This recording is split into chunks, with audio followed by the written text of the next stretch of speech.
Derrière son apparence juvénile et fébrile, ce jeune homme cachait en réalité une nature impitoyable.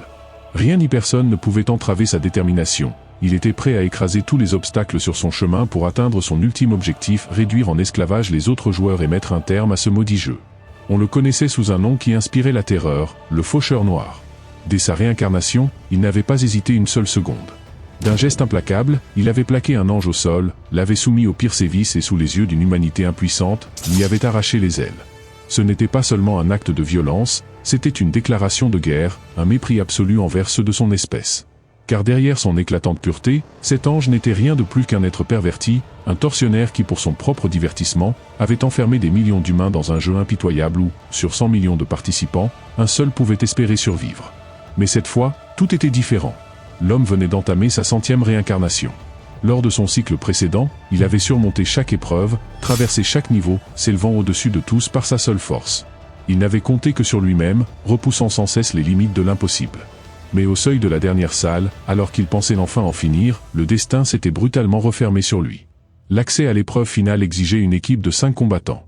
Seul, il ne pouvait avancer. Son parcours s'était alors arrêté net, et il avait vu son existence s'éteindre, balayée comme une simple erreur de parcours. C'est ainsi qu'il avait été contraint de tout recommencer. Un dernier cycle, une ultime chance. Cette fois, il ne laisserait rien au hasard. Après la fin du banquet, envahi par la frustration, le démon divin se laissa aller à ses instincts les plus sombres. Tel un démon rôdant dans la nuit, il traqua sans scrupule des proies humaines dans les bas-fonds de la ville. Dans une ruelle obscure, un homme en s'enfuyait désespérément, mais peu importait où il allait, des pas sinistres le suivaient toujours. Puis, une lame noire s'abattit avec une précision terrifiante. Un éclair glacé fendit l'air et l'homme s'effondra, incapable de soutenir plus longtemps son corps mutilé. Son nom était Antaoua. Le démon divin observa froidement l'homme devant lui, sans la moindre trace de pitié dans son regard. Ce dernier ne comprenait pas pourquoi il devait être tué, mais le démon divin esquissa un sourire glacial avant d'expliquer que pour quelqu'un capable de s'en prendre même à des enfants, la mort était la seule véritable destinée. En prononçant ces mots, il abattit de nouveau son épée noire, libérant une énergie étrange qui enveloppa entièrement le corps de l'homme. Peu importaient ses hurlements de détresse, rien ne pouvait changer son sort. Ainsi, sous l'emprise des ténèbres, toute trace de vie disparut. C'était là la capacité unique du chevalier noir, il devait perpétuellement tuer pour reconstituer son énergie obscure et ainsi pouvoir utiliser ses compétences. De plus, la puissance qu'il obtenait en éliminant des êtres humains était bien plus intense que celle qu'il tirait des monstres. Pour le démon divin, qui prenait un plaisir particulier à tuer, le chevalier noir représentait l'arme idéale, faite sur mesure pour lui. Alors qu'il était persuadé que personne ne connaissait son secret, un bruit derrière lui attira son attention. Il s'arrêta net, sentant une présence capable de le surprendre. Mais en se retournant, il découvrit simplement un petit chat tacheté. Ce n'est qu'à cet instant qu'il laissa échapper un soupir de soulagement. Afin de punir les criminels, il s'arrangeait toujours pour les attirer dans des endroits isolés. Si quelqu'un venait à le surprendre, le nombre de morts risquait d'augmenter considérablement. Soudain, une pensée lui traversa l'esprit, Ryu. Cet homme avait la capacité de voir l'avenir. Il était donc probable qu'il connaissait depuis longtemps la véritable nature du démon divin. Pourtant, il avait choisi de collaborer avec lui. Cette idée rendait la situation d'autant plus intéressante. Au même moment, Ryu rentra chez lui et découvrit un message qui le remplit d'excitation. Un événement exceptionnel était sur le point de se produire dans le monde réel. L'apparition de l'un des 5 grands runes, la rune de réplication. Cet événement marquait également le retour tant attendu de la 2e saison du cycle des 100 réincarnations, après une attente de 262 jours. Lors de la première saison, le Faucheur Noir s'était distingué en obtenant la première place du 4e défi, un exploit qui lui avait permis d'attirer le démon divin dans son camp. Désormais, la priorité de Ryu était d'obtenir la rune de duplication, un artefact clé pour ses futurs plans. Dans ce but, il décida de soumettre une demande auprès d'une organisation antigouvernementale. Depuis l'apparition du jeu des anges, la population mondiale avait drastiquement diminué, et de nombreux joueurs dotés de pouvoirs spéciaux, revenus dans le monde réel, avaient commencé à enfreindre la loi sans retenue. De ce chaos étaient nés des groupes cherchant à renverser l'ordre établi, avides de recruter ces joueurs. Parmi eux se trouvait un homme corpulent, connu pour avoir été massacré 5 fois d'affilée par le Faucheur Noir lors du 4e défi. Consumé par la rage, cette personne, surnommée Black Flame Dragon, décida d'ouvrir un véritable carnage dans son école. Son talent obtenu dans le jeu lui permettait d'absorber des runes. Plus il tuait, plus il accumulait des capacités aléatoires. Mais après avoir éliminé un grand nombre de ses camarades, il réalisa que les points obtenus ne suffisaient plus à satisfaire sa soif de puissance. Il tourna alors son attention vers d'autres joueurs. Cependant, s'approcher de ces derniers n'était pas chose aisée. Ce fut alors qu'il remarqua une annonce émise par une alliance de joueurs cherchant à recruter de nouveaux membres. Sans la moindre hésitation, il soumit sa candidature. Le jour de l'entretien, il se rendit à l'adresse indiquée, un café reculé et discret. Lorsqu'il poussa la porte, seuls 2 autres joueurs étaient présents, un adolescent vêtu d'un sweat à capuche rose et un homme à l'air sournois portant une chemise. Ce dernier s'approcha immédiatement pour l'accueillir, expliquant qu'il était l'examinateur en charge du recrutement. Il précisa aussi que le jeune en capuche rose était également un candidat, connu sous le pseudonyme de Petit Flamant Rose. Après un bref échange de salutations, Black Flam Dragon se mit à scruter les lieux avec suspicion. Il nota que ce café n'était pas seulement isolé, mais également dépourvu de caméras de surveillance. L'examinateur, percevant son inquiétude, expliqua que cet endroit avait été choisi spécialement pour l'entretien et que la seule autre personne présente était la propriétaire, actuellement occupée en cuisine à préparer leur repas. En entendant ces mots, Black Flam Dragon laissa germer une idée malveillante. Il se dit que même s'il tuait tout le monde ici et maintenant, il était fort probable que personne ne le découvre. Toutefois, il réprima son envie de meurtre. Après tout, s'il voulait approcher d'autres joueurs et progresser dans le jeu, il devait d'abord intégrer l'Alliance. Il demanda alors si l'entretien pouvait commencer immédiatement, mais l'examinateur lui répondit qu'il devait encore patienter, car un dernier candidat n'était pas encore arrivé. À ce moment-là, un homme vêtu d'un costume noir apparut lentement à l'entrée. Voyant que la dernière personne était enfin arrivée, le recruteur s'empressa de l'accueillir. Il lui demanda s'il était prêt à participer au jeu, mais fut intrigué par le nom que l'homme mentionna. Celui-ci déclara que son pseudonyme dans le jeu était le Faucheur Noir. En effet, quelques jours auparavant, ce groupe antigouvernemental avait tenu sa 3e réunion en ligne. Au cours de la semaine écoulée, grâce à une jeune femme parmi leurs membres clés qui connaissait bien la base, le nombre de joueurs ayant postulé pour les rejoindre avait explosé, augmentant de plus de 2000 personnes. Parmi eux, 2 individus avaient particulièrement retenu leur attention. L'un était Black Flam Dragon, qui avait obtenu la 3e place régionale grâce à ses compétences, et l'autre était Petit Flamant Rose, classé entre la 4e et la 10e place régionale. Tous 2 étaient considérés comme des candidats potentiels pour des postes de cadre. Comme l'homme en chemise était le plus âgé parmi les hauts responsables de leur organisation, la tâche de les interviewer lui avait été confiée. Cependant, personne ne s'attendait à ce que le Faucheur Noir, le joueur classé premier au niveau mondial, soumette également une candidature. Revenons au présent, le recruteur accueillit chaleureusement le Faucheur Noir, tandis que l'homme en costume noir s'assit avec arrogance. Il se présenta aux autres avec un air de dédain, mentionnant son pseudonyme, le Faucheur Noir. Cela terrifia Black Flam Dragon, car dans le jeu, il avait été vaincu à 5 reprises par le Faucheur Noir, et ce nom était devenu un cauchemar qu'il n'oublierait jamais. Il avait même juré que s'il rencontrait un jour le Faucheur Noir dans la vraie vie, il lui demanderait pourquoi il lui en voulait autant et l'avait tué si souvent. Mais lorsque Black Flam Dragon mentionna son propre pseudonyme à l'homme en costume, celui-ci ne réagit pas du tout, ce qui le fit douter. Avait-il déjà oublié son existence? De son côté, Petit Flamant Rose laissa échapper un sourire à peine perceptible, car lui seul savait qu'il était le véritable Faucheur Noir. Le véritable propriétaire de ce pseudonyme était Ryu. À cet instant, Ryu trouvait simplement ridicule le jeune homme en face de lui. Bien qu'il fût lui-même une imposture en ce moment, il savait que l'homme en face était un véritable escroc. Dans le jeu, son pseudonyme était Soldat Cuculu, un escroc professionnel qui commettait toutes sortes de fraudes pour de l'argent. Bien qu'il ne fût pas encore très connu, après avoir obtenu la rune de réplication, il était devenu un criminel notoire, capable de toutes sortes de méfaits. Heureusement, tout se déroulait comme Ryu l'avait prévu, il allait utiliser cet individu pour obtenir la rune de réplication. Après que tout le monde se soit salué, le recruteur commença à vérifier leurs informations personnelles réelles. Ryu inventa un nom et une profession. Quant au pseudonyme Petit Flamant Rose, il avait emprunté le nom d'un autre joueur, car c'était la seule façon de remplir les conditions pour obtenir la rune de réplication. Pour obtenir cette rune, il fallait usurper l'identité d'un autre joueur et tuer à l'endroit où la rune était cachée. Une fois que tout le monde eut présenté ses informations réelles, l'entretien entra dans sa dernière phase. Le recruteur afficha un sourire maléfique et déclara que leur profil était très prometteur, mais qu'ils devaient passer un dernier test pour intégrer officiellement l'organisation. Ce test consistait à commettre un meurtre. En entendant cette demande, Ryu feignit la surprise, jouant parfaitement son rôle. Le recruteur expliqua à Ryu que le gouvernement craignait une force surpassant celle des humains, ce qui expliquait leur rejet des joueurs et leur volonté de les contrôler. Cependant, son organisation pensait que les joueurs deviendraient les maîtres du monde à l'avenir.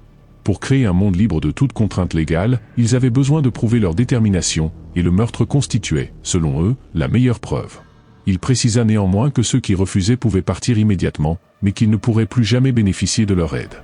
Ryu comprit alors que ce discours n'était en réalité qu'un avertissement. Ceux qui partiraient seraient automatiquement placés sur leur liste noire. Le but principal était donc de contraindre les joueurs à tuer, les empêchant ainsi de se retirer facilement. Face à cette situation, le Faucheur Noir ne manifesta aucune réaction particulière, mais Black Flam Dragon resta silencieux. Voyant que personne ne semblait vouloir partir, le recruteur applaudit et déclara qu'il était temps de passer au dernier test. Il appela alors la patronne de l'endroit, expliquant qu'il souhaitait aller aux toilettes et qu'il avait besoin qu'elle amène sa voiture devant l'entrée. Pourtant, dès qu'elle gara le véhicule à l'entrée, 2 mains apparurent soudainement derrière elle. Le recruteur, le visage déformé par une expression cruelle, lui saisit le cou et la fit rapidement perdre connaissance. C'était précisément pour cette raison qu'ils avaient choisi ce lieu pour l'entretien. La patronne constituait l'ultime épreuve. Peu après, le recruteur conduisit le groupe dans un entrepôt isolé où il jeta la patronne au sol avant de demander à l'homme en costume s'il voulait commencer. Bien que ce dernier soit un escroc chevronné, c'était la première fois qu'il devait tuer dans le monde réel, et il hésitait visiblement. C'est alors que la voix de Ryu retentit, il demanda s'il pouvait commencer en premier. Le recruteur, surpris de voir celui qui paraissait le plus craintif se porter volontaire, demanda à l'homme en costume s'il voulait lui céder cette tâche. Soulagé d'échapper à cette épreuve, ce dernier accepta sans hésiter, ignorant qu'il venait de commettre la pire erreur de sa vie. Ryu s'approcha lentement de lui et le remercia. L'homme en costume intrigué, se retourna pour lui demander ce qu'il voulait dire, mais Ryu lui saisit alors la tête. Un craquement retentit, et le faucheur noir tomba au sol, mort. Le recruteur n'en crut pas ses yeux. Tremblant de stupeur, il lui demanda ce qu'il était en train de faire, choqué qu'il ait osé tuer le faucheur noir. Le regard glacé que Ryu lui lança le fit frémir. À cet instant, son aura changea radicalement, son regard prenant l'intensité menaçante d'un prédateur. Au même moment, Ryu entendit une notification du système lui annonçant qu'il venait de remplir une condition cachée en usurpant l'identité d'un autre joueur pour tuer, ce qui lui permit de recevoir un objet rare, le sceau runique. Une lumière dorée pénétra alors son corps. Le recruteur, encore sous le choc, continua de l'interroger en lui demandant pourquoi il avait commis cet acte. Ryu enfila un masque blanc et répondit que c'était parce que cet imposteur avait osé usurper son identité. Puis, il s'avança vers le recruteur, mais ce dernier ne comprenait toujours pas et cria qu'il avait demandé de tuer la patronne, pas le faucheur noir. Ignorant ses protestations, Ryu ramassa le masque tombé au sol et le mit sur la tête de la patronne inconsciente. Lorsque le recruteur lui demanda pourquoi il avait tué le faucheur noir, Ryu répliqua que c'était parce qu'il n'était qu'un déchet, tout comme lui. Ces mots mirent le recruteur en rage. Furieux, il invoqua son arme, déterminé à lui donner une leçon. Ce fut cependant la pire décision qu'il ait jamais prise, car à cet instant, une grande faux noire émanant une aura écarlate apparut lentement dans les mains de Ryu. Le simple fait de voir cette arme stupéfia tous les témoins, car cette faux n'était pas seulement le symbole du joueur numéro 1 du serveur, mais aussi celui de la mort elle-même. Tous ceux qui l'avaient vu avaient déjà péri sous sa lame. En apercevant cette gigantesque faux dans les mains de Ryu, le recruteur resta bouche bée, criant de stupeur en se demandant ce que c'était et si cette arme lui appartenait vraiment. Il était profondément perplexe, car durant tout son parcours dans ce jeu, il n'avait jamais entendu parler d'un joueur maniant une faux aussi imposante. Murmurant pour lui-même, il tenta de comprendre. Soudain, un souvenir lui revint en tête, il avait effectivement entendu parler d'un joueur dont l'arme principale était une énorme faux. En un éclair, les paroles de Petit Flamant Rose s'assemblèrent dans son esprit. Ryu, avec un ton provocateur, lui lança alors qu'il semblait avoir enfin compris la situation. Le recruteur se mit alors à trembler de manière incontrôlable, il balbutia en demandant si Ryu était réellement le faucheur noir. Ryu s'excusa d'un ton moqueur, mais son visage exprimait un profond sarcasme. Lorsqu'il brandit la gigantesque faux, son aura changea radicalement, le rendant méconnaissable. Une intuition fulgurante frappa alors le recruteur. Cet homme était le véritable faucheur noir. Il réalisa alors qu'il n'avait aucune chance de s'en sortir vivant dans ce jeu. Pris de panique, il tomba à genoux sans hésiter. Si son adversaire était vraiment le faucheur noir, toute résistance serait futile. Suppliant pour sa vie, il s'excusa de ne pas l'avoir reconnu à cause de son jeu d'acteur trop convaincant, le suppliant de l'épargner. Ryu refusa catégoriquement ses supplications. Le recruteur ne s'attendait pas à un tel sort. Il cligna des yeux une dernière fois avant que sa tête ne tombe lourdement au sol, roulant jusqu'aux pieds de Black Flam Dragon. Terrifié, ce dernier poussa un cri strident. En voyant la tête sans vie du recruteur le fixer, une peur glaciale se répandit dans tout son corps, tel un serpent gelé s'enroulant autour de sa colonne vertébrale. Il n'arrivait pas à croire ce qui venait de se produire. Cet homme était vraiment le faucheur noir. Il n'avait même pas vu le moment où il avait brandi sa faux, seulement celui où la tête du recruteur était tombée à terre. Black Flam Dragon tremblait de tout son être, paralysé par une terreur si intense qu'il avait du mal à respirer. C'est alors que Ryu, d'un ton glacial, lui annonça qu'ils n'étaient plus que tous les deux et lui demanda s'il avait quelque chose à dire avant la fin. Ryu lui laissa une chance de parler. Black Flam Dragon lutta pour surmonter sa peur et parvint difficilement à articuler quelques mots. Il précisa qu'il n'allait pas supplier pour sa vie, mais qu'il avait toujours eu une question en tête. Il voulait savoir pourquoi, lors de la 4e manche, Ryu l'avait tué 5 fois. En entendant cette question qu'il avait effectivement prévue, Ryu répondit simplement que la raison était évidente, il voulait limiter sa progression. À ce moment-là, Black Flam Dragon représentait une menace en raison de sa force. pour éliminer tout concurrent potentiel, Ryu avait dû le neutraliser. En entendant cette explication, Black Flamme Dragon ressentit un étrange soulagement, comme s'il venait de résoudre une énigme qui le tourmentait depuis longtemps. Mais son soulagement fut de courte durée, car il se retrouva rapidement dans une impasse. Il envisagea de supplier pour sa vie, mais en repensant à la fin tragique du recruteur, il comprit que cela reviendrait à signer son arrêt de mort. Il posa alors une dernière question à Ryu, lui demandant pourquoi il voulait le tuer. Ryu répondit avec une simplicité froide que c'était parce qu'il n'était qu'un déchet. Il ajouta que s'il était venu ici en suivant les autres, c'était uniquement dans le but de tuer cette femme. Bien que Black Flamme Dragon tenta de se justifier en rappelant qu'il n'avait pas encore agi, Ryu resta impassible, lui répliquant que rester les bras croisés était également un crime. Black Flamme Dragon garda le silence, mais son expression montrait clairement son désaccord. Ryu poussa un soupir avant de reconnaître que contrairement aux autres déchets, son seul tort avait été de rester passif. Il décida donc de lui offrir une chance de survivre. Aussitôt, un éclat d'espoir illumina les yeux du petit gros. Cependant, Ryu précisa qu'il y avait une condition, il devait remettre tout ce qu'il avait sur lui. Bien que cette exigence ressemblât à celle d'un vulgaire bandit, Black Flamme Dragon n'hésita pas une seconde, il vida son sac sans protester, conscient que sa vie valait bien plus que tous ses objets. En voyant défiler les biens de ce dernier, Ryu ne put dissimuler une lueur de satisfaction. Parmi les objets se trouvaient des cristaux magiques orange et jaune, ainsi que divers équipements vendables en boutique. En estimant la valeur de ces trésors, Ryu calcula qu'il pourrait facilement en tirer au moins 2000 pièces d'or. Pendant ce temps, Black Flamme Dragon observait attentivement Ryu, cherchant à deviner sa réaction et assurant qu'il avait bien tout sorti. Ryu remarqua que certaines armes, comme la hache et d'autres équipements, n'étaient pas revendables en boutique. Il se contenta alors de ramasser les cristaux magiques et quelques pièces d'équipement avant de les glisser dans son inventaire. Intrigué, Black Flamme Dragon lui demanda pourquoi il ne prenait pas le reste. Ryu répondit simplement qu'il n'en avait pas besoin et qu'il pouvait les garder. En ramassant ce qu'il avait choisi, Ryu aperçut l'expression d'attente mêlée d'inquiétude sur le visage de Black Flamme Dragon. Ce dernier osa finalement demander si Ryu comptait vraiment tenir parole et l'épargner. Ryu, feignant de réfléchir en se frottant le menton, finit par hocher la tête d'un air condescendant, comme s'il lui faisait une aumône.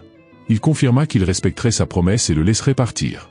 Black Flamme Dragon, surpris par cette clémence inattendue, s'inclina à plusieurs reprises en signe de gratitude, comme un petit toutou devant son maître. Ryu, d'un ton détaché, lui conseilla de ne plus agir ainsi et de mener une vie plus honorable à l'avenir. Il ajouta que le cadavre était à sa charge avant de s'éloigner, soutenant la femme blessée en boitant. Black Flamme Dragon regarda Ryu s'éloigner, ressentant un immense soulagement. Il avait cru sa vie condamnée, mais contre toute attente il s'en sortait avec seulement quelques pertes matérielles. Pour lui, c'était une chance inespérée. Son cœur débordait de reconnaissance alors qu'il respirait profondément pour chasser la peur. Pourtant, un étrange sentiment de vide s'empara de lui. Ce vide ne fit que croître, se transformant progressivement en irritation, voire en colère. Il se demanda alors s'il avait eu tort, était-il juste de rester passif et de se faire dépouiller de ses biens? Même s'il n'avait d'autre choix que de céder face à un adversaire si puissant, il réalisa que l'occasion était trop belle pour être ignorée. Devant lui, Ryu s'éloignait lentement, boitant et visiblement affaibli, il était sans défense. Black Flamme Dragon pensa qu'en l'attaquant par derrière avec sa hache, il pourrait le tuer d'un seul coup. Après tout, il tenait une hache dans sa main et avait devant lui une cible vulnérable. Un dilemme le rongea alors, devait-il saisir cette opportunité et risquer sa vie dans une attaque surprise, ou bien choisir la sécurité et partir maintenant? Black Flamme Dragon réalisa que s'il parvenait à tuer quelqu'un d'aussi puissant que le Faucheur Noir, il gagnerait probablement une quantité considérable de points de compétence. Il savait qu'une telle occasion ne se représenterait jamais. Ses yeux s'emplirent alors de convoitise, il resserra son emprise sur le manche de sa hache, puis se mit à suivre silencieusement Ryu, à pas de loup. Ryu avançait lentement, probablement à cause de la femme qu'il soutenait. Ses mouvements étaient hésitants, ce qui donnait l'impression qu'il peinait à marcher. Black Flamme Dragon observa cette faiblesse avec une excitation croissante. Il priait intérieurement pour que Ryu ne se retourne pas. Encore un peu, et il serait assez proche pour frapper. Avec une prudence extrême, Black Flamme Dragon s'approcha, réduisant peu à peu la distance qui les séparait. Lorsqu'il ne fut plus qu'à 5 pas de sa cible, Ryu n'avait toujours pas tourné la tête. À cet instant précis, Black Flamme Dragon leva brusquement sa hache, marmonnant une malédiction silencieuse, il abattit ensuite son arme de toutes ses forces. Le choc familier résonna dans ses mains, la sensation caractéristique d'une lame s'enfonçant dans un crâne. Ce n'était pas seulement une impression, c'était bel et bien la réalité. Ryu s'effondra lourdement sur le sol, son corps privé de toute vie. Black Flamme Dragon eut du mal à y croire, il venait de tuer le Faucheur Noir si facilement. Un intense sentiment de soulagement l'envahit. À cet instant, il réalisa une vérité simple mais indéniable. Peu importe le niveau de puissance de quelqu'un, une tête fendue signifiait une mort certaine. Cette victoire lui procura un plaisir intense, le poussant à éclater de rire. Il se demanda pourquoi Ryu avait été assez stupide pour lui tourner le dos. À cet instant, toute pitié avait quitté son cœur. Il se délectait du spectacle macabre du corps décapité de son ennemi. Après tout, cet adversaire l'avait tué à 5 reprises par le passé. Pourtant, Black Flam Dragon éprouvait également une certaine impatience. Il était curieux de connaître l'expérience qu'il gagnerait en tuant quelqu'un d'un niveau aussi élevé. Cependant, malgré l'attente, aucune notification d'augmentation d'expérience n'apparut. Habituellement, le système affichait immédiatement ce genre de message. Soudain un bruit retentit tout près, brisant le silence. Quelque chose n'allait pas. Le moindre murmure, résonnant étrangement comme une réplique de ses propres pensées, plongea Black Flam Dragon dans une panique soudaine qui le fit se retourner brusquement. À sa grande stupéfaction, il distingua la silhouette immaculée du faucheur noir, dont il était pourtant persuadé d'avoir déjà anéanti l'existence. Ryu venait d'employer sa technique de réplication pour la première fois, avec une efficacité terrifiante, au point que le tueur impitoyable resta sans voix. Il se souvenait parfaitement d'avoir éliminé son adversaire il y a à peine quelques instants, et pourtant celui-ci réapparaissait, indemne. Le doute s'insinua alors en lui, n'aurait-il pas par un tour de magie, assisté à la résurrection du faucheur noir ? Cherchant à vérifier ses impressions, Black Flam Dragon détourna son regard vers le cadavre à côté, dont il avait défoncé la tête, mais dont le reste avait mystérieusement disparu, ne laissant derrière lui aucune trace, pas même une goutte de sang. C'est à ce moment précis que Ryu intervint d'une voix posée pour préciser qu'il n'avait abattu que son clone. Un éclair d'incompréhension traversa le visage de Black Flam Dragon tandis que Ryu détaillait le mécanisme de la rune de réplication. Il expliqua que cette technique permettait de créer un double identique à soi-même tout en plongeant le lanceur dans un état spectral pendant 10 secondes. Ce clone, bien que parfaitement contrôlable et apte à engager des actions offensives, se trouvait néanmoins démuni face à l'utilisation de compétences ou à la manipulation d'objets et autres capacités spéciales. De surcroît, un seul double pouvait être généré à la fois, et la technique imposait un temps de recharge de 10 minutes. Malgré ces limitations, le fait que Black Flam Dragon se fût laissé berner démontrait toute l'efficacité de cette technique, même en l'absence de réelles aptitudes au combat. Le test avait été des plus concluants. Toutefois, ces explications ne tardèrent pas à déclencher une colère intense chez Black Flam Dragon, qui ne manqua pas de lui reprocher de l'avoir dupé. Face à ces accusations, Ryu esquissa un sourire à la fois amusé et désabusé, lui faisant comprendre qu'il n'avait pas lieu de se poser en victime, puisque c'était lui qui avait failli en pâtir avec sa tête écrasée comme une cerise. Cette remarque ne fit qu'envenimer la fureur de Black Flam Dragon, qui tenta de se justifier en affirmant que l'initiative lui revenait. Mais Ryu, exaspéré, balaya la situation d'un geste nonchalant. Soudain, tout devint confus pour Black Flam Dragon, sa vision se troubla, et il eut la désagréable surprise de voir son propre crâne dégringoler sur le sol, sans réaliser jusqu'au dernier instant qu'il avait déjà rendu l'âme. D'un geste précis, Ryu rangea son arme estimant que prêter l'oreille aux divagations d'un vaincu ne servait qu'à gaspiller un temps précieux. Satisfait, il esquissa un sourire et activa sa compétence d'effacement des traces, faisant disparaître en un clin d'œil les 3 cadavres ainsi que la moindre tache de sang, comme si le massacre n'avait jamais eu lieu. Il était convaincu que quiconque passerait par là aurait du mal à croire qu'un tel carnage s'était déroulé, à l'exception d'une unique personne. Porté par cette pensée, Ryu se dirigea vers la restauratrice étendue sur le sol et lui ordonna de se relever immédiatement, lui signifiant de cesser de simuler l'inconscience. Il savait pertinemment que la restauratrice avait déjà repris ses esprits, mais sans dévoiler comment il en était certain, il se contenta de lui déconseiller de tenter de duper les autres joueurs. La restauratrice se redressa lentement, la honte se lisant sur son visage, et s'excusa d'une voix hésitante. Recouvert d'un plastique qui dissimulait désormais son apparence, elle ne pouvait que percevoir la voix de Ryu et demanda alors si elle pouvait retirer ce qui lui obstruait le visage. Ryu l'interrompit aussitôt, expliquant qu'il craignait que ses vêtements ne le trahissent et ajouta qu'il ne lui poserait que quelques questions avant de partir. Résignée, la restauratrice n'eut d'autre choix que de se plier à ses instructions. Plus tard, Ryu lui demanda si elle savait combien de clients étaient venus à ce jour et si elle conservait encore le souvenir de leur visage. La patronne, quant à elle, ne se rappelait que de 4 personnes, dont une, d'une 40aine d'années, l'avait marqué par une conversation, tandis que les autres lui étaient complètement oubliées. D'après le témoignage de celle qui l'interrogeait, Ryu parvint à déceler au plus profond de lui que ses paroles étaient sincères. Une fois cette certitude établie, il la rassura d'une voix douce en lui indiquant qu'elle était désormais en sécurité et lui recommanda de ne surtout pas alerter la police une fois rentrée chez elle, de crainte de subir d'éventuelles représailles. Enfin, il lui demanda de compter 60 secondes avant de retirer le plastique. Pendant que la patronne lançait le compte à rebours, le seul son perceptible était le murmure du vent. Au terme de 60 secondes, elle se mit aussitôt en mouvement et parcourut les lieux d'un regard anxieux. Pourtant devant elle, il ne se dévoilait qu'une fenêtre délabrée, ni le cadavre, ni la moindre trace de sang, et même son mystérieux sauveur semblait s'être volatilisé, comme si rien ne s'était passé. Face à ce décor inattendu, la femme resta pensive, se demandant si tout cela n'était qu'un rêve irréel. De retour chez lui, dès qu'il poussa la porte, Ryu constata que puisque le sweat à capuche rose avait été emprunté à Ken, son frère se montrait étonné de le voir rentrer si tard. Pour justifier son absence, Ryu se contenta d'une explication succincte avant de retirer ses vêtements. Bien que ces derniers paraissent impeccables, il ne pouvait pas les rendre à Ken et les jeta résolument à la poubelle.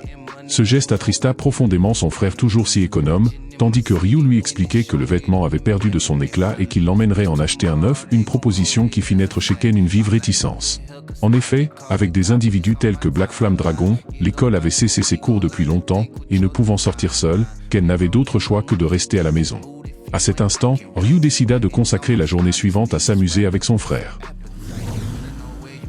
Le lendemain, ils se donnèrent à fond dans le parc d'attractions, Ryu accompagnant Ken dans toutes les activités qu'il désirait voir, acheter des friandises ou expérimenter des manèges. Pourtant, par moments le regard de Ken trahissait une pointe d'inquiétude, redoutant qu'une fois la journée terminée, ne vienne le redouté moment du jeu des anges, cette épreuve mensuelle qui pouvait mettre son grand frère aux portes de la mort. Ryu se contenta alors de tapoter doucement la tête de Ken pour lui assurer avec toute la sincérité possible qu'il reviendrait sain et sauf et qu'il ne l'abandonnerait jamais. Le temps passa, et comme prévu, le jeu des anges débuta. Le soir venu, Ryu, tel un général sur le point de partir en campagne, s'équipait minutieusement et vérifiait sa barre d'état, attendant l'instant précis où il franchirait le seuil de l'autre monde. Juste au moment où cette transition allait s'opérer, un long message d'encouragement de Juri arriva sur son téléphone. En lisant ce SMS, Ryu ne put s'empêcher de sourire, conscient de toute l'appréhension qui l'avait envahi, d'autant plus qu'il avait averti que la 5e manche serait totalement différente, ce qui expliquait parfaitement son stress. Quant à la sécurité de Juri, il n'en avait aucune inquiétude, persuadé qu'il serait désormais le garant de sa protection. Au son retentissant des cloches de minuit, Ryu ferma doucement les yeux, et en un éclair, son esprit s'envola vers un autre monde. Lorsqu'il les rouvrit, le paysage semblait immuable. C'était toujours une immense prairie de la première manche, où petit à petit, les avatars virtuels des joueurs se matérialisaient. Tandis que le décor lui paraissait familier, il ne l'était pas pour les autres, et cette fois le nombre de participants laissait à désirer. En effet, il s'avéra que l'effectif avait été réduit d'un facteur de plusieurs dizaines, ce qui incita les joueurs à échanger des regards interrogatifs, se demandant s'il n'y avait réellement que ces quelques personnes ou si d'autres n'étaient pas encore en route. Ils trouvaient cela inconcevable, d'autant plus que la manche précédente avait rassemblé environ 500 survivants. Un décompte avait confirmé cette estimation, et en observant la foule morcelée en petits groupes, chacun ne pouvait s'empêcher de ressentir une étrange vacuité, surtout en contraste avec la première manche qui avait attiré près de 10 000 participants. Il se disait que ce chiffre n'étant qu'une donnée par zone, l'impression de vide s'évanouirait une fois les effectifs réunis. C'est alors que la silhouette de l'ange apparut lentement avec ce son apocalyptique. Elle salua ses chers petits humains en leur adressant ses félicitations pour avoir survécu à la 5e manche, bien que nul ne se réjouit vraiment de ces compliments, certains estimaient même que toutes ces catastrophes étaient l'œuvre de cette satanée ange. Constatant les visages empreints de gravité, elle taquina les joueurs en insinuant que la manche précédente avait été selon elle, particulièrement divertissante, se rappelant avec un brin de malice la manière dont ils avaient réduit en miettes leurs semblables. Puis, avec un détachement quasi désinvolte, elle déclara qu'elle renonçait à se moquer davantage d'eux, jugeant leur réaction pour le moins peu amusante. Faisant disparaître son sourire, l'ange annonça d'un ton glacial qu'il y avait 442 survivants invoqués, alors que le nombre initial de 521 avait chuté d'environ 80, laissant entendre que nombreux étaient ceux qui s'étaient à nouveau jetés dans les combats du monde réel. À ces mots, la place se remplit aussitôt d'un vacarme tumultueux. Indifférente, l'ange fit savoir qu'elle se désintéressait des affrontements extérieurs, mais considérant qu'un effectif de plus de 400 personnes permettait d'envisager un jeu digne de ce nom, elle déclara avoir préparé quelque chose en ce sens. L'ange, affichant à nouveau son sourire énigmatique, annonça qu'elle avait préparé quelque chose. Ainsi, la 5e manche du jeu de l'ange démarra officiellement. Lorsque les joueurs entendirent que cette épreuve allait impliquer une fusion des zones, ils affichèrent des expressions perplexes, ne comprenant pas totalement la signification de cette annonce. Un homme courageux leva la main en premier pour poser une question, espérant obtenir une explication détaillée de la part de l'ange. Cette dernière se montra extrêmement impatiente, estimant que ce terme devait être compris dès son énoncé. L'homme s'excusa à plusieurs reprises avant que l'ange ne daigne enfin donner une explication. Elle précisa ainsi que la fusion des zones consistait à regrouper plusieurs territoires en une seule entité. Leur pays comptait au total 875 zones, ce qui stupéfia la majorité des joueurs. Toutefois, lorsque l'ange mentionna que la grande nation de l'Est en possédait plus de 26 000, l'assistance bien que bouche bée, trouva cela finalement logique en raison de l'immense population de ce territoire. C'est alors que certains joueurs commencèrent à faire des déductions. Si chaque zone comptait 10 000 personnes et qu'une ange était chargée de chacune d'elles, cela signifiait qu'il existait au minimum plusieurs dizaines de milliers d'anges. L'ange, entendant ces murmures, acquiesça avec un sourire moqueur, tout en se moquant ouvertement de la lenteur d'esprit des joueurs. Malgré leur mécontentement, ces derniers n'eurent d'autre choix que d'endurer la situation. Néanmoins, cette révélation souleva une question troublante. L'un des joueurs osa demander si ce jeu de survie avait bien été conçu par l'ange en personne. Pour la première fois, cette dernière parut hésitante, avant de retrouver rapidement son air froid et de répliquer en demandant pourquoi cette idée leur était venue à l'esprit. Le joueur expliqua alors que la coopération de plusieurs dizaines de milliers d'anges pour concevoir un tel jeu semblait improbable. L'ange ne cacha pas son agacement. En un éclair, elle se retrouva aux côtés de l'homme comme pour l'intimider, et lui lança une question provocante. Si ce jeu avait réellement été conçu par une alliance entre anges, est-ce que les joueurs allaient leur en faire l'éloge ? Elle leur ordonna d'arrêter de poser des questions inutiles, les avertissant que trop de curiosité pourrait leur coûter la vie. Face à une menace aussi brutale, l'homme prêt à chier dans son froc, n'eut de cesse de s'excuser de peur de se faire Jufara, tandis que le reste des joueurs baissait la tête en silence. Seul Ryu resta impassible, il avait compris que si l'ange cherchait à détourner aussi vite la conversation, c'était parce que cette question touchait un point sensible. Après tout, l'identité des conceptrices du jeu devait être strictement confidentielle. De plus, un être aussi égoïste que l'ange ne pouvait pas avoir participé à une collaboration pour créer un jeu de survie d'une telle ampleur. Furieuse d'avoir été mise en difficulté, l'ange déclara qu'elle ne répondrait désormais plus à aucune question de ces insectes. Selon elle, ces derniers devraient simplement se concentrer sur leur survie, comme il convenait à leurs conditions. Sur ces mots, elle annonça officiellement le début de la fusion des zones. D'un battement d'ailes, l'ange déclencha un tremblement de terre. Dans le même temps, l'espace se fissura et de fines lignes dorées parcoururent le sol, divisant la plaine en 10 zones distinctes. L'instant suivant, ces zones commencèrent à s'élever telles des cubes. Sans laisser le temps aux joueurs de réagir, chacun des nouveaux territoires vit l'apparition soudaine d'environ 500 participants en son centre. En un clin d'œil, l'immense plaine autrefois vide se retrouva bondée. Dès que la fusion des zones fut achevée, plusieurs autres anges firent leur apparition aux côtés des joueurs. Elles se saluèrent tour à tour, affichant des sourires de façade, mais leur voix trahissait une froideur implacable.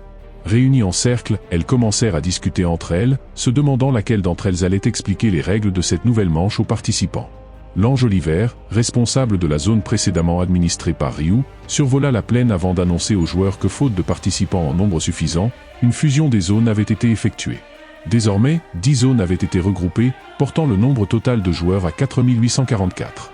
En entendant que leur nouvelle zone comptait près de 5000 personnes, les joueurs commencèrent à murmurer entre eux.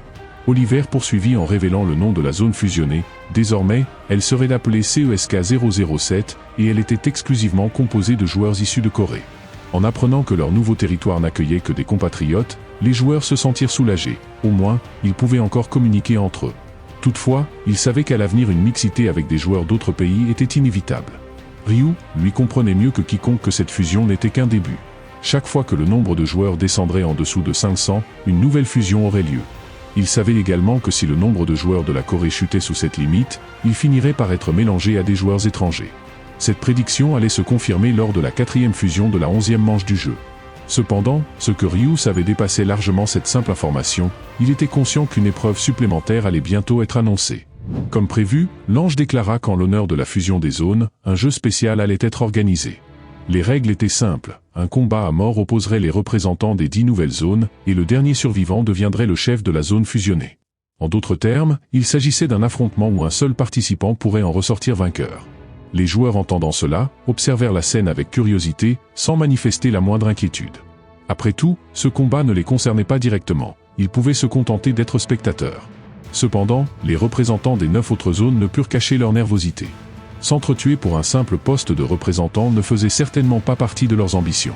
Seul Ryu demeura impassible, voire satisfait intérieurement, il savait à quel point ce poste était crucial. Afin d'atténuer l'anxiété des représentants, l'ange précisa que cette compétition ne serait pas réellement fatale, une fois le combat terminé, tous les participants seraient ramenés à la vie. Malgré cette assurance, aucun des représentants ne montra de soulagement. Après tout, cette épreuve ne leur apportait aucun véritable avantage. Mais l'ange n'avait pas encore fini son annonce. Elle dévoila ensuite une information qui capta immédiatement l'attention des participants. Le vainqueur de cette épreuve obtiendrait un pouvoir spécial, appelé droit de domination. Ce pouvoir surpassait le simple droit de commandement, car il permettait d'exercer une autorité absolue sur tous les joueurs de niveau inférieur, peu importe qu'ils aient changé de classe ou non. Toutefois, son utilisation était limitée à 10 fois, et il ne permettait pas de transférer les droits de mise à mort. À ces mots, l'intérêt des représentants changea radicalement. L'idée d'une ascension vers un pouvoir absolu éveilla en eux une ambition insoupçonnée. Chacun entrevit la possibilité de devenir un souverain incontesté de la zone fusionnée. Bien qu'ils n'exprimèrent rien à voix haute, l'éclat meurtrier dans leurs regards trahissait leur convoitise. Ryu, qui avait déjà obtenu son titre de représentant en éliminant Youngmin, savait depuis la 5e manche que le pouvoir des représentants allait en s'intensifiant. Il était confiant, même en affrontant seul plusieurs adversaires, son niveau et son expérience suffiraient à lui garantir la victoire. Toutefois, ce que Ryu ignorait, c'était que dans l'ombre quelqu'un œuvrait déjà pour prendre le poste de représentant suprême de la Corée. Pendant ce temps, les anges s'étaient de nouveau réunis pour une discussion, car, tout comme les joueurs devaient choisir leur chef, elles aussi devaient désigner une nouvelle guide. Cependant, le processus de sélection du guide s'enlisa de manière inattendue. Lorsqu'il fut demandé qui souhaitait assumer ce rôle, aucun des 10 anges présents ne se porta volontaire, plongeant l'assemblée dans un silence pesant. Après tout, qu'il s'agisse des humains ou des anges, rares étaient ceux qui voulaient endosser des responsabilités supplémentaires. Face à cette impasse, l'ange maître commenta que s'il y avait réellement quelqu'un prêt à se proposer spontanément, ce serait sans doute un être hors du commun. Allen suggéra alors plusieurs méthodes, comme tirer au sort ou faire tourner le rôle à tour de rôle. Cependant, chacune présentait des défauts, le tirage au sort, bien que juste, manquait d'intérêt, tandis que la rotation risquait de priver certains anges de leur chance et ne convenait pas à la situation, d'autant plus que l'urgence de la fusion des zones ne permettait pas un roulement efficace. C'est alors que Priscilla, qui était restée silencieuse jusqu'à présent, avança une nouvelle proposition. Elle suggéra que puisque les représentants des zones allaient bientôt s'affronter, l'ange du premier humain à périr dans ce combat devrait être désigné comme guide à titre de punition. De nombreux anges trouvèrent cette idée intéressante et approuvèrent immédiatement. Toutefois, Oliver formula une suggestion diamétralement opposée. Elle proposa que l'ange du dernier humain encore en vie soit désigné vainqueur et devienne ainsi le roi des anges, les autres devant l'obéir sans condition. À peine Oliver eut-elle exposé cette règle que nombre d'anges s'enthousiasmèrent, trouvant cette approche aussi novatrice qu'excitante. Priscilla en revanche, méprisa ouvertement cette idée, mais son avis fut immédiatement balayé par les autres. Son humeur s'assombrit, bien qu'elle ne laissât transparaître ce ressenti que brièvement. Un rictus moqueur vint rapidement remplacer son amertume, et elle jeta un regard défiant à Oliver, insinuant que cette dernière semblait bien confiante quant à l'issue du jeu. Sans la moindre hésitation, Oliver affirma qu'elle l'était effectivement. Priscilla cependant, demeura impassible et rétorqua que le représentant de sa zone n'était pas quelqu'un à prendre à la légère, rappelant que jusqu'à présent, son rang de premier n'avait jamais été contesté. Oliver, en entendant ces paroles, ne put s'empêcher de rire intérieurement face à l'ignorance de Priscilla. Elle considéra qu'elle était bien naïve de la défier ainsi, car si elle connaissait l'identité du représentant de sa propre zone, elle tomberait probablement de stupeur. Après tout, le faucheur noir n'avait encore jamais connu la défaite. Oliver demanda ensuite à Priscilla si elle acceptait de rejoindre le pari. Cette dernière, esquissant un sourire dédaigneux, estima qu'elle n'avait aucune raison de refuser et accepta sans hésitation. Les autres anges suivirent le mouvement et se rallièrent à cette décision, scellant ainsi l'accord, le vainqueur deviendrait roi. Dès lors, les anges pressèrent Oliver d'annoncer officiellement le début du tournoi, ce qu'elle s'empressa de faire. Elle s'envola alors en direction des joueurs et en battant des ailes, attirant leur attention. Aussitôt, les 10 représentants des zones se regroupèrent sous ses pieds. Oliver déploya ensuite ses ailes et à son signal, un tremblement de terre secoua violemment le sol. En un instant, un immense colisée surgit du sol, tel un coup de tonnerre frappant la plaine. Sans attendre, Oliver proclama les règles du tournoi. À partir de cet instant, les représentants s'affronteraient dans un duel à mort jusqu'à ce qu'il n'en reste qu'un seul. Elle précisa également qu'une mort survenue en dehors de l'arène serait définitive et empêcherait toute résurrection. Elle exhorta donc les combattants à ne surtout pas quitter le champ de bataille. Le tournoi fut officiellement déclaré ouvert. Pourtant, une atmosphère étrange s'installa immédiatement, personne ne bougea. Les représentants des zones, bien que brandissant leurs armes, demeurèrent figés au centre de l'arène circulaire. Ils se regardaient fixement, non pas par manque de combativité, mais parce que la récompense considérable suffisait à éveiller en eux un désir ardent de victoire. S'ils restaient immobiles, c'était en réalité pour s'observer mutuellement, car chacun savait que les représentants des différentes zones n'étaient pas des adversaires à prendre à la légère. À cet instant, le représentant de la zone de Priscilla affichait un sourire rempli de confiance. Il était persuadé d'être le plus fort des plus forts et était convaincu qu'aucun adversaire, quelle que soit sa puissance, ne pourrait le surpasser. Cette assurance venait du fait qu'il possédait une rune de démantèlement d'une efficacité redoutable, quasi frauduleuse. Dès que son épée transperçait le corps d'un ennemi, la rune s'activait d'elle-même, désintégrant instantanément la chair environnante. Lors du 4e tour de la compétition, il s'était déjà servi de cette capacité pour éliminer 312 adversaires. Il savait qu'il était prêt à tuer quiconque se mettrait en travers de son chemin pour assurer sa propre survie. Tous les participants restaient sur leur garde, hésitant à attaquer. Ils comprenaient que le premier à bouger deviendrait immédiatement la cible de tous les autres. Pourtant, cette prudence agaçait les anges qui s'impatientaient bruyamment, se demandant pourquoi personne ne lançait le combat. Ils ressemblaient à des parieurs excités au bord d'une arène de combat de chiens, espérant voir l'affrontement éclater à tout moment. Le représentant de Priscilla songeait que même sans ses encouragements, il avait déjà prévu d'éliminer tous ses adversaires. Prenant une profonde inspiration pour renforcer sa détermination, il avança d'un pas assuré vers le centre de l'arène. Il se considérait comme le plus fort et voulait que tous en prennent conscience dès le départ. S'il pouvait imposer sa puissance dès le premier affrontement, il savait que les autres hésiteraient avant d'oser l'affronter. Pour cela, il avait besoin d'un premier sacrifice. La première personne qui oserait se dresser contre lui serait exécutée de manière spectaculaire afin d'intimider les autres. Tandis qu'il réfléchissait à qui serait le premier à se manifester, des bruits de pas lourds résonnèrent. Un challenger venait d'apparaître. Il observa immédiatement son adversaire, un joueur portant une gigantesque faux. Cette silhouette inhabituelle le marqua instantanément.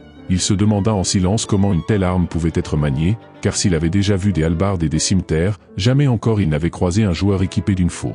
Son regard remonta instinctivement vers le nom affiché au-dessus de la tête de son opposant. Lorsqu'il le lut, il écarquilla les yeux de stupeur. Le Faucheur Noir. Ce nom, il le connaissait trop bien. À chaque mise à jour des classements, ce pseudonyme apparaissait invariablement en première place de toute la zone. Il hésita un instant, se demandant s'il s'agissait d'un simple homonyme, mais il se rappela aussitôt que les pseudos étaient uniques. Son assurance vacilla brusquement. Puis, il aperçut le niveau du Faucheur Noir, niveau 30. À cet instant, sa détermination s'effondra complètement, il desserra lentement l'emprise qu'il avait sur son épée. Un niveau 10 contre un niveau 30. C'était tout simplement impossible. Même si le Faucheur Noir se trouvait à quelques pas de lui, il restait figé sur place, incapable de réagir. Les anges qui observaient la scène commencèrent à froncer les sourcils. L'un d'eux se tourna vers Priscilla pour lui demander si ce joueur était bien le représentant de sa zone. Priscilla, trop furieuse pour répondre, se contenta de serrer les dents, maudissant intérieurement son représentant qui restait planté là, immobile, alors même que l'ennemi se tenait juste devant lui. Alors qu'elle était en proie à l'irritation, un rire perçant retentit. Oliver venait de se moquer ouvertement d'elle, affirmant que le représentant de sa zone était tellement terrorisé qu'il n'osait plus bouger. Furieuse, Priscilla répliqua immédiatement, accusant Oliver de proférer des absurdités. Elle insista sur le fait que leur champion n'avait jamais perdu depuis la première manche du tournoi. Oliver, avec un sourire narquois aux lèvres, répondit avec sarcasme qu'il semblait bien facile de devenir le numéro 1 dans leur zone. Puis, elle ajouta avec provocation que contrairement à eux, le représentant de sa propre zone n'était autre que le premier du classement de tout le serveur. Toutes les anges furent instantanément prises de doute, allant jusqu'à soupçonner Oliver de les tromper, jusqu'à ce qu'elle vérifie attentivement que le pseudonyme de Ryu était bien Faucheur Noir. Ce fut alors qu'une vague de murmures parcourut l'assemblée. Même les anges qui s'intéressaient peu aux humains reconnurent qu'il s'agissait du joueur classé premier sur l'ensemble du serveur. Priscilla, naturellement, ne fit pas exception. Elle comprit aussitôt que si cette personne était véritablement le Faucheur Noir, alors son propre représentant n'avait aucune chance. À cet instant précis, un éclat lumineux traversa l'arène et en un instant, l'homme surnommé le Boucher se retrouva décapité. Tous les regards se tournèrent immédiatement vers Priscilla. Cette dernière, sous le choc, en oublia même d'éprouver de la colère. Elle ne s'attendait pas à être éliminée ainsi, sans même la moindre possibilité de riposte. D'ordinaire, lorsqu'un combattant était éliminé, cela marquait le début d'un affrontement encore plus féroce. Pourtant cette fois, après avoir confirmé l'identité du Faucheur Noir, la peur s'empara des autres représentants. Bien qu'ils ne l'aient jamais vu en personne, ils étaient certains que même en unissant leurs forces, ils n'avaient absolument aucune chance de le vaincre. L'écart de niveau était bien trop grand. Cela anéantit complètement leur volonté de se battre. La scène de l'homme abattu d'un seul coup ne fit que renforcer leur crainte. Tandis que l'ombre de la mort s'approchait inexorablement, la panique se lisait sur leurs visages. Certains allèrent même jusqu'à ranger leurs armes et tenter d'amadouer Ryu. Cependant, malgré leurs supplications, son regard demeura glacial, et son avancée ne ralentit pas. Voyant cela, les 8 représentants encore en lice se tournèrent vers les anges en espérant obtenir leur clémence. Devant cette scène inattendue, les anges s'emportèrent et les réprimandèrent violemment, leur reprochant d'avoir gâché un jeu minutieusement orchestré. Elles affirmèrent comprendre la peur des combattants, mais leur adressèrent un avertissement. À partir de cet instant, toute déclaration d'abandon entraînerait l'explosion immédiate de la tête du fautif, et dans ce cas, il n'y aurait aucun espoir de résurrection. Cette menace eut l'effet escompté.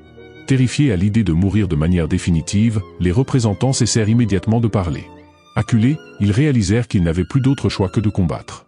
À contre-cœur, ils reprirent leurs armes. Après tout, mourir sous la lame du Faucheur Noir était toujours préférable à une mort imposée par les anges. Alors que la 5e manche du jeu spécial des anges débutait, 8 nouveaux représentants se mirent discrètement en chasse, se rapprochant de Ryu comme des chiens de guerre. Cependant, malgré leur nombre, ce dernier ne montra aucun signe de recul. À ses yeux, des fourmis même nombreuses, ne restaient que des fourmis. À peine le signal du combat donné, les 8 représentants se jetèrent sur lui, comme s'ils s'étaient concertés à l'avance. Mais Ryu fut plus rapide que d'une fraction de seconde.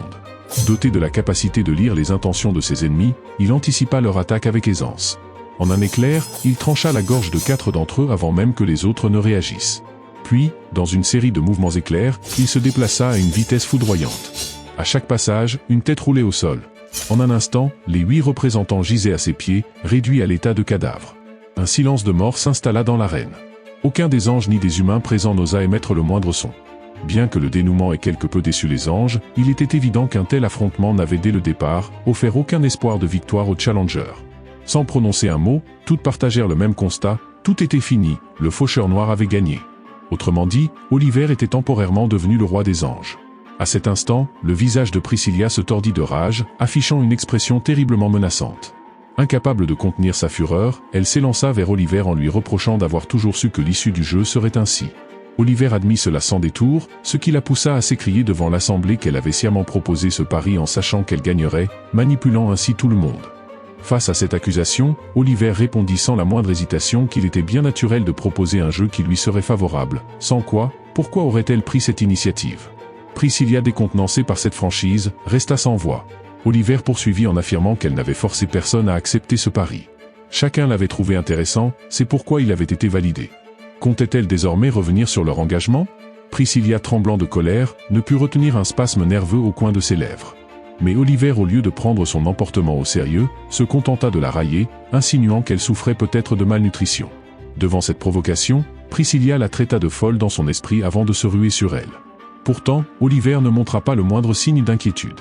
Elle lui rappela que si un ange se comportait de manière indigne devant les humains, le châtiment du grand ange pourrait être sévère. N'avait-elle donc pas peur d'être enfermée dans une poche à insectes? Dès l'instant où ces mots furent prononcés, Priscilla reprit ses esprits.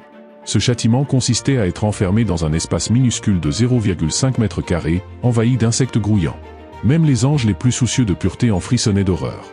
Rien que d'y penser, Priscilla sentit un frisson lui parcourir l'échine.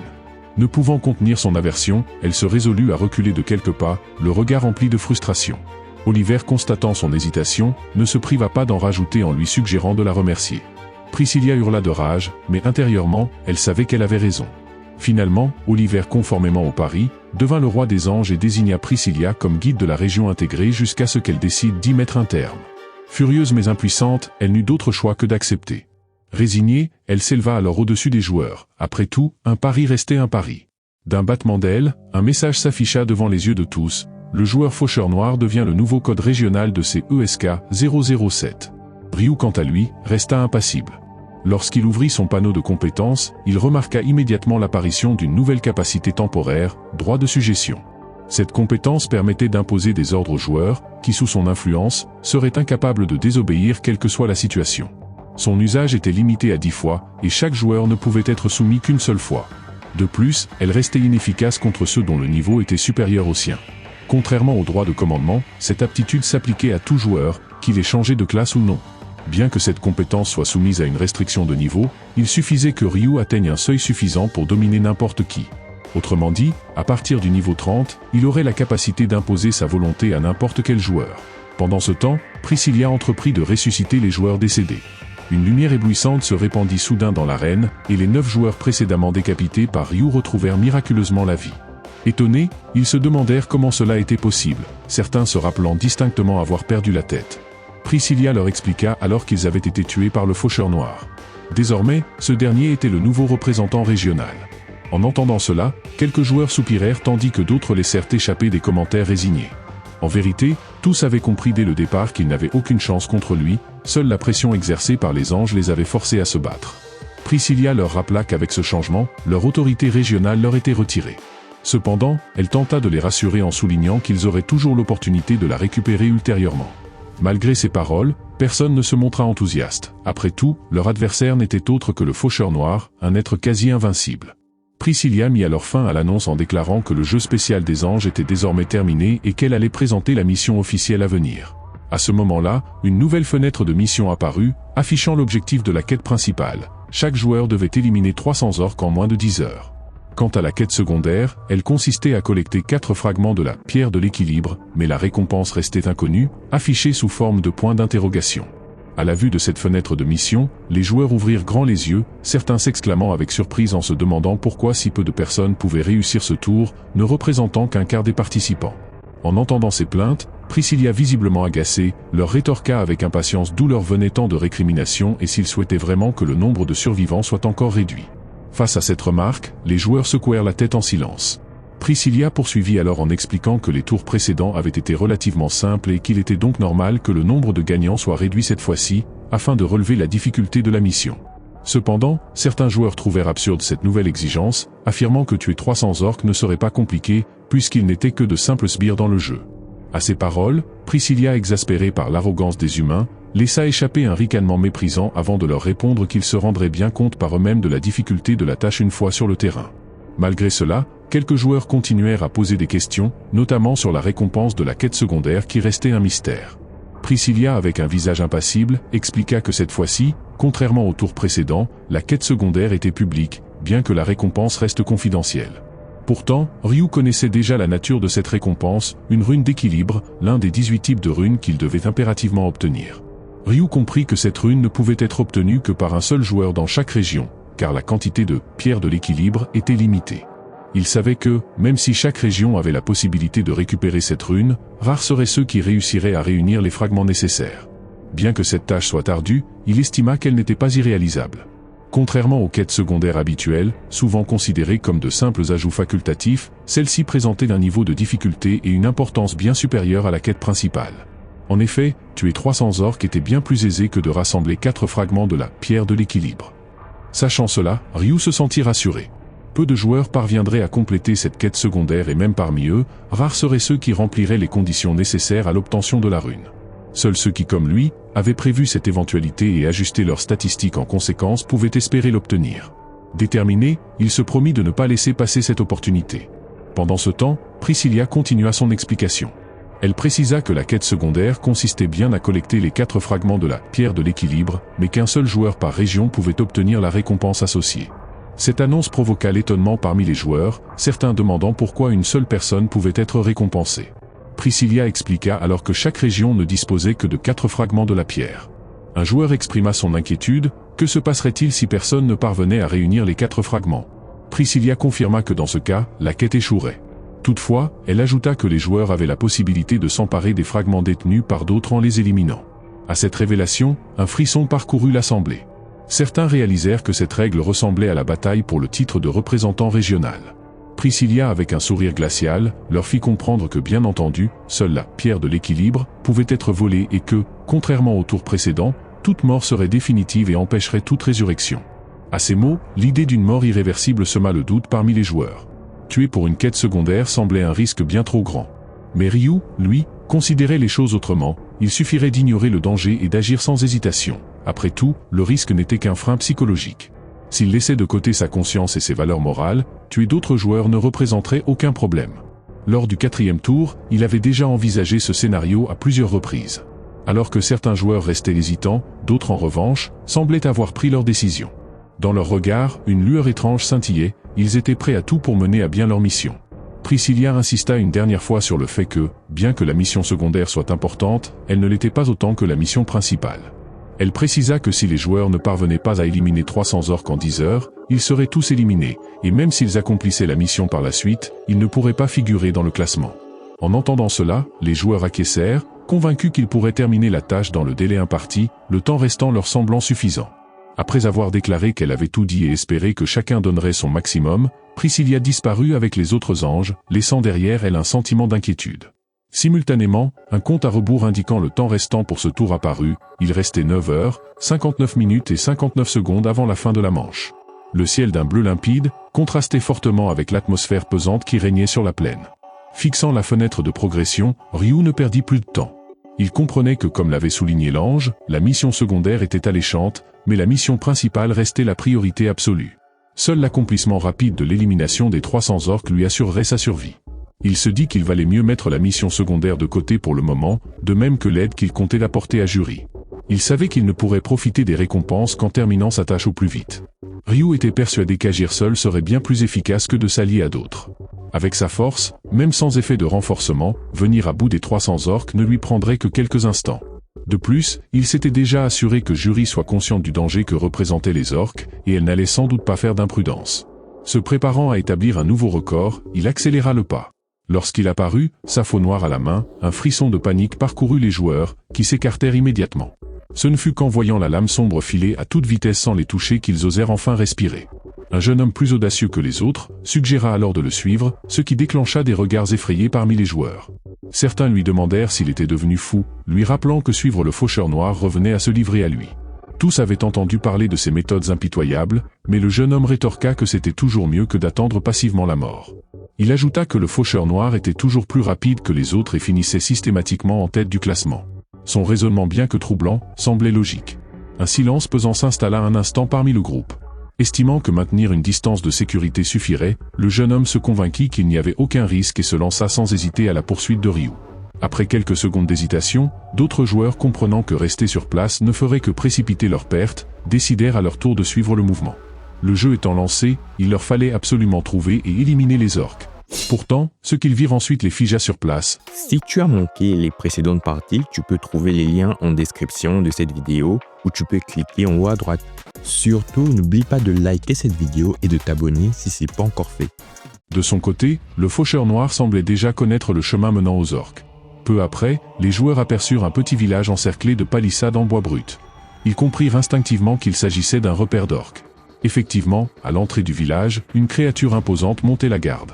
Dès qu'elle aperçut Ryu, elle poussa un cri strident avant de brandir sa hache. Cependant, avant même d'avoir pu la lever entièrement, sa tête fut tranchée net. Ryu, impassible, pénétra dans le village. Alertés, les orques qui préparaient leur repas se saisirent aussitôt de leurs armes. 3 d'entre eux, le regard menaçant, se jetèrent sur l'intrus. Pourtant, en un clin d'œil, leurs cadavres jonchèrent le sol, témoignant de l'efficacité redoutable du faucheur noir. Armé de sa faux, le faucheur noir poursuivit son assaut et s'avança lentement dans la cabane de chaume. Peu après, des bruits glaçants en émergèrent. Lorsqu'il reparut, sa lame était déjà imbibée d'un liquide verdâtre. Les joueurs, témoins de la scène, constatèrent avec soulagement qu'il avait décimé à lui seul tout le village orc.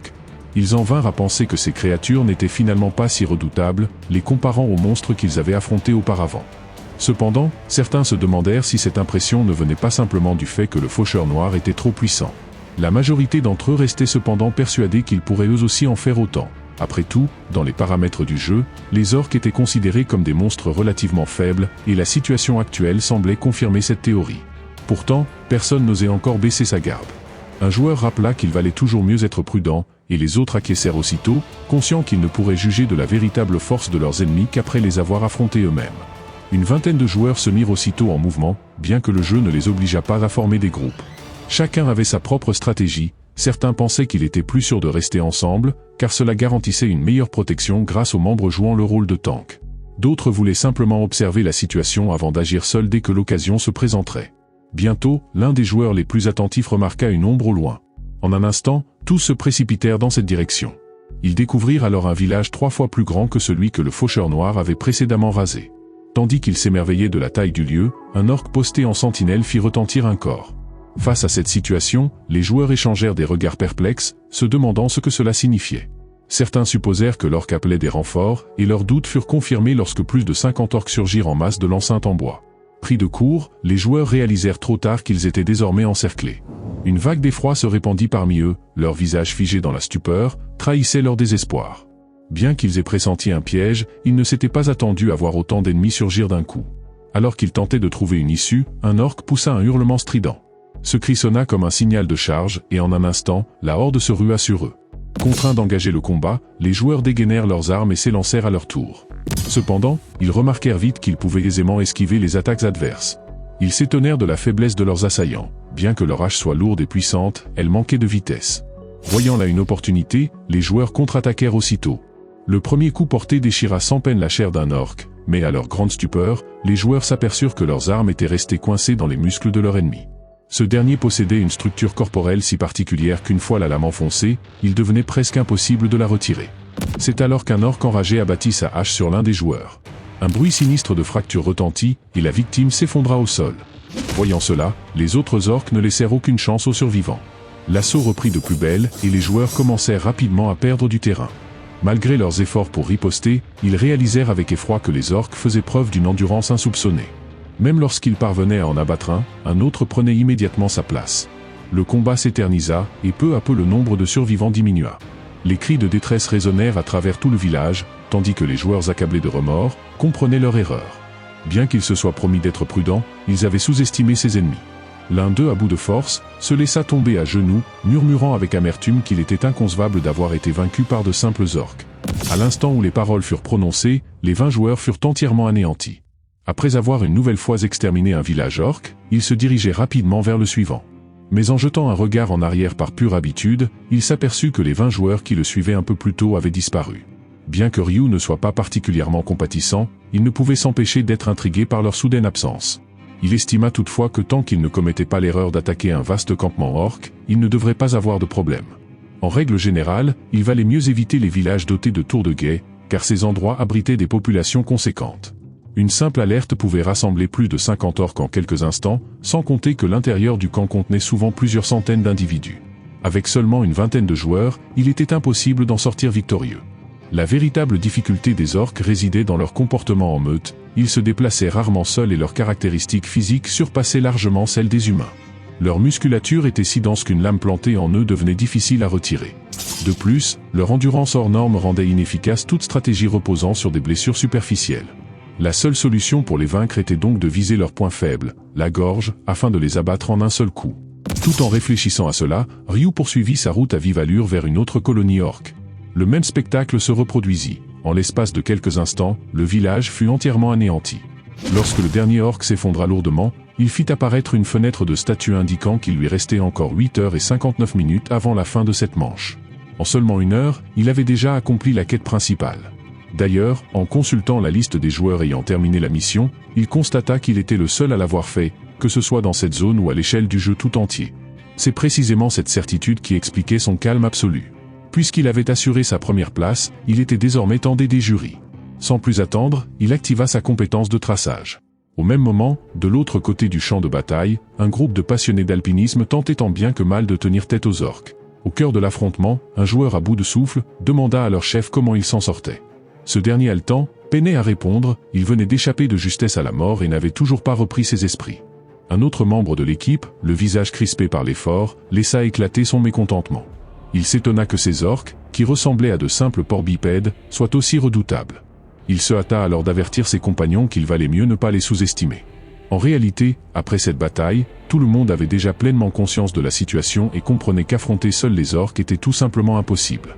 À cet instant, le chef de l'équipe se tourna vers un des membres et lui demanda combien d'orques ils avaient abattus jusqu'à présent.